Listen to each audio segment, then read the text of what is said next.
ونصلي على رسوله الكريم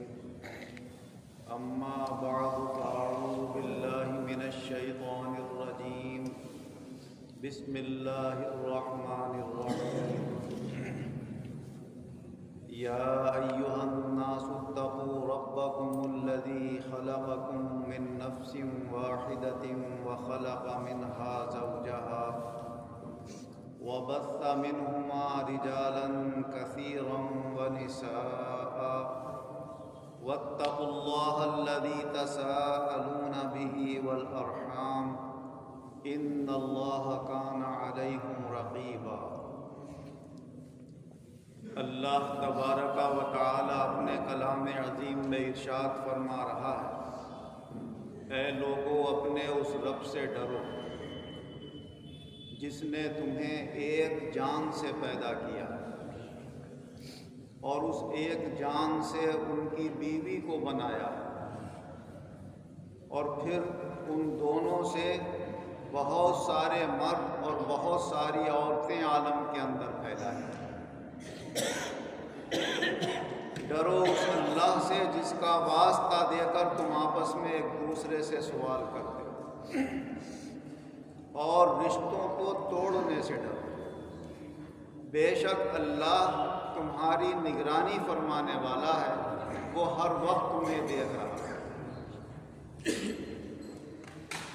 اللہ تبارک و تعالی نے جو رشتے انسانوں کے درمیان قائم فرمائے ہیں، کچھ رشتے تو وہ ہیں کہ کتنی ہی ناراضگی ہو جائے، کتنی ہی اونچی نیچی باتیں ہو جائیں، مگر وہ رشتے توڑے سے بھی نہیں ٹوٹ سکتے۔ جیسے باپ اور بچوں کا رشتہ، ماں اور بچوں کا رشتہ ہے، چاہے ناراضگی کے ساتھ رہو جب رشتہ قائم ہے، چاہے رضامندی سے رہو جب رشتہ قائم ہے،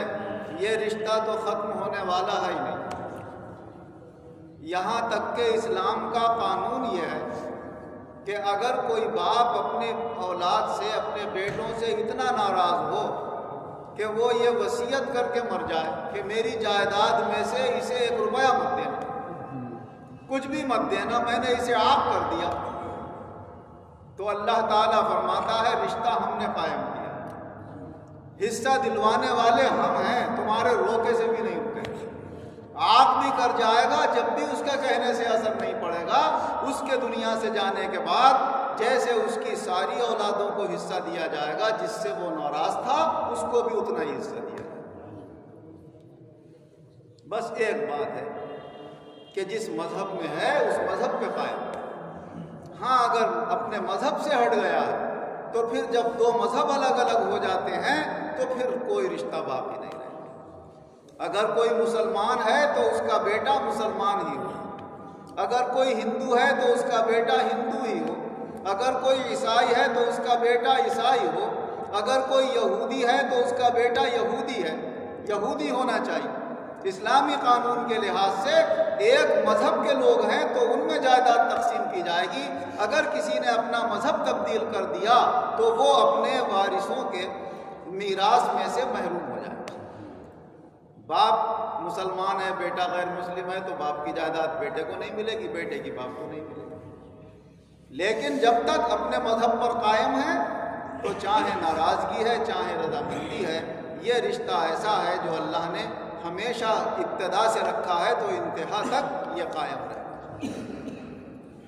ایسے ہی بھائی بھائی کا رشتہ، لڑائیاں ہو جائیں، مقدمات ہو جائیں، جائیدادوں میں جھگڑے ہو جائیں، لیکن بھائی ہمیشہ بھائی رہے گا۔ جب کبھی اللہ کرم فرمائے گا، سالوں سال ناراضگیوں کے بعد بھی کبھی ہوش آئے گا اور آپس میں رضامندی ہوگی تو پھر بھائی بھائی ہو۔ ہم نے اپنے خاندان میں دیکھا 17 سال تک آپس میں چچا بھائیوں میں اور چچاؤں میں اور بھتیجوں میں ناراضگیاں چلتی رہیں، اللہ کا کرم ہوا 17 سال کے بعد ملاپ ہو گئے، پھر سب بھائی بھائی ہو۔ تو یہ خون کے رشتے ایسے ہیں جو کبھی ختم نہیں ہوتے۔ مگر ایک رشتہ ایسا ہے جو اس دنیا میں آنے کے بعد کافی عمر گزر جاتی ہے اور ایک حد کو عمر کی جب پہنچ جاتا ہے تب اللہ وہ رشتہ آپس میں قائم کرتا ہے، شوہر اور بیوی کا رشتہ۔ پتہ بھی نہیں ہوتا لڑکا کہاں کا ہے، لڑکی کہاں کی ہے، شادی ہو جاتی ہے، رشتہ قائم ہو جاتا ہے۔ یہ رشتہ بڑا نازک رشتہ ہے، یہ نبھانے سے نبھتا ہے، اور ذرا اس میں اونچ نیچ ہوتی ہے تو پھر ٹوٹ ٹوٹاؤ کے نوبتیں آ جاتی ہیں اس کے اندر۔ تو اس رشتے کو قائم رکھنے کے لیے حضور نبی اکرم صلی اللہ علیہ وسلم نے بہت عمدہ وصیت اور نصیحت فرمائی۔ وہ فرمایا میں تمہیں یہ عورتوں کے متعلق بہت اچھی وصیت کر کے جا رہا ہوں کہ عورتیں جو تمہارے گھر میں آئیں گی تو تم یہ یاد رکھنا یہ پسلی سے بنی ہوئی، اور پسلی بھی اوپر والی ہے آدم علیہ السلام کی جس سے حضرت حوا کو بنایا۔ فرمایا ایک تو پسلی ہوتی ٹیڑھی ہے اور مضبوط بھی ہوتی ہے، اور دوسرے اوپر والی پسلی فرمایا اور زیادہ ٹیڑھی ہوتی ہے۔ اگر تم یہ چاہو کہ ہم اس سے جو ہمیں استفادے کرنا ہے، فائدے اٹھانا ہے جسمانی یا اپنے کھانے پینے کے یا رہنے سہنے کے، تو تم اس کی ٹیڑھ کو برداشت کرتے رہنا اور اس سے فائدے اٹھاتے رہنا۔ فرمایا کوئی بات پسند آئے گی تو کوئی بات ناپسند ہوگی، اور فرمایا اگر تم یہ چاہو کہ تمہاری خاطر کسی ایک طریقے پر چل پڑے گی کہ بھائی یہ ہونا چاہیے، اس سے ہٹ کے نہ ہو، تو حضور صلی اللہ علیہ وسلم نے فرمایا لن کا لفظ بولا جس کے معنی فرماتے ہیں ہرگز نہیں۔ فرمایا ہرگز نہیں تمہارے ایک راستے پر یہ قائم رہ سکتے، کتنی کوشش کرو، کتنا ہی سمجھا، ہمارے پاس تمہیں برداشت کرنا پڑے گا۔ کوئی بات تمہیں اچھی لگے گی، کوئی پسند ہوگی، کوئی ناپسند ہوگی، کوئی پسند ہوگی ناپسند ہوگی، اس طرح زندگی گزار۔ آج ہم نے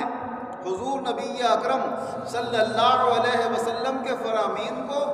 سیکھنا چھوڑ دیا، کہیں کوئی عالم بیان کر رہا ہو تو سننا چھوڑ دیا، ادھر ادھر کی باتیں موبائلوں میں بھی دیکھیں، ہنسی کے، کھیل کے، کود کے، گانے بجانے کے، تماشوں کے پروگرام ہوں گے تو دلچسپی سے دیکھ لیں، اور کوئی عالم کی بات آئے گی، کوئی دین کی بات آئے گی تو سنی انسنی کر دیں گے، مگر اس کا نتیجہ کیا ہوتا ہے؟ ہم علم دین سے کافی حد تک ناواقف رہ جاتے ہیں، اللہ اور اس کے رسول کے بتائے ہوئے طور طریقے ہمارے کانوں میں نہیں پڑتے، مگر مسلمان ہیں تو کہیں نہ کہیں اسلامی طور طریقوں کی ضرورت تو پڑے گی۔ شادی کر لی ہے تو اب ضرورت یہ پڑے گی کہ بھائی رضامندی سے گزر رہی ہے تو کیسے گزار، ایک دوسرے کے حق کیسے ادا کریں، اور چلو وہ جیسے تیسے گزر جائیں، کبھی خدا نخواستہ ایسی ناراضگی ہو جائے کہ شوہر یہ چاہے کہ میں اپنی بیوی سے جدا ہو جاؤں، بیوی مجھ سے جدا ہو جائے، تو اس وقت سب سے بہتر طریقہ ہمیں کیا اختیار کرنا ہے؟ وہ طریقے ہمیں پتہ ہوں تو پھر ہم صحیح طریقے سے ان طریقوں کو بھی ظاہر کر دیں، اور جیسے ہونا چاہیے اخلاق کے ساتھ، نرمی کے ساتھ، آسانی کے ساتھ ایک دوسرے سے جدائی وہ صورت اختیار کر لی جائے۔ مگر ہوتا کیا ہے؟ جب غصہ آتا ہے شوہر کو تو کہتا ہے بیوی کو، جب کہنے پہ آتا ہے اور جدائی کا لفظ بولنے پہ آتا ہے تو ایک دو پہ کام نہیں چلتا ہے،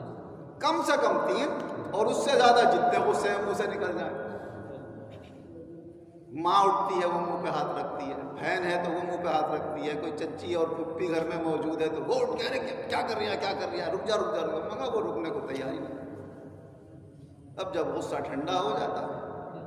اور پھر بچوں کا خیال آتا ہے، پھر گھر کی عزت و بے عزتی کا خیال آتا ہے، اب کہتے پھرتے ہیں ارے صاحب ذرا بتا دینا کوئی حل، کوئی راستہ۔ تو یہ حل اور راستہ اگر شروع میں ہم جان لیں اور سیکھ لیں تو پھر یہ بعد میں وہ پریشانی کی صورتیں نہ آئیں۔ اب تو وہ طریقہ اختیار کر جاتے ہیں جس کا کوئی حل ہی سمجھ میں نہیں آتا، سمجھتے ہیں کہ ایک بار طلاق دینے سے ہوتی نہیں، 3 بار دیں گے کم سے کم تو طلاق ہوگی۔ ارے طلاق تو ایک بار میں بھی ہو جاتی ہے، بس فرق اتنا ہے کہ ایک بار والی میں اگر غصہ ٹھنڈا ہو اور ملن کی کوئی صورت بن رہی ہو تو اس کے لیے راستہ آسان اور گنجائش رہتی ہے، اور 3 بار والی میں پھر آسان صورت نہیں رہتی، پھر تو بڑی ذلت اور رسوائی کے راستے سے گزر کے اگر آپ کا دل قبول کرے تب تو ہے ملن کی صورت، اور اگر دل قبول نہیں کر رہا ہے تو اس کی کوئی صورت نہیں۔ اس لحاظ سے ہمیں پہلے اسلام کے طور طریقے اور اسلام کی باتیں سیکھنا چاہیے، اور کبھی بھی غصے میں آ کر تیزی میں ہرگز 3 یا 3 سے زیادہ بار نہیں کہنا چاہیے۔ اگر کہنا ہی ہے اور غصہ آ ہی گیا ہے اور یہ ارادہ ہی ہو گیا ہے یا شیطان نے اپنا اثر پورا بھر دیا ہے اس وقت اور منہ سے نکل رہا ہے، تو اتنا تو کنٹرول ہو اپنی انسانیت پر کہ ایک بار کہہ کے آدمی خاموش ہو جائے۔ اور یاد رکھے اس بات کو کہ بھائی علماء نے یہ بھی بتایا کہ ایک بار کہہ کے خاموش ہو جانا چاہیے۔ اب پوچھے عالموں سے کہ صاحب ایک بار کہا تھا اس کا کیا صورت ہوگی؟ تو آسان فتویٰ وہ دے دیں گے کہ اگر عدت کے اندر آپ چاہیں تو اسے ویسی کہہ سکتے ہیں میں نے تمہیں نکاح میں واپس لی، طلاق رجعی سے کہتے ہیں۔ اگر اس نے ایک مرتبہ کہا تھا میں نے طلاق، اور اگر عدت گزر گئی ہے تو بغیر کسی ذلت کا راستہ اختیار کیے دوبارہ نکاح ہو سکتا ہے۔ ایک بار کہنے میں بھی 2 بار کہنے، اور اگر 3 بار کہہ دیا ہے تو پھر تو وہی ذلت و رسوائی کا ایک راستہ ہے، وہ اپناؤ یا پھر ہمیشہ کے لیے ایک دوسرے سے جدا ہو کر ذرا سی بات پر اپنے گھر کو برباد کرو۔ اور اگر یہ سمجھ ہی لیا ہے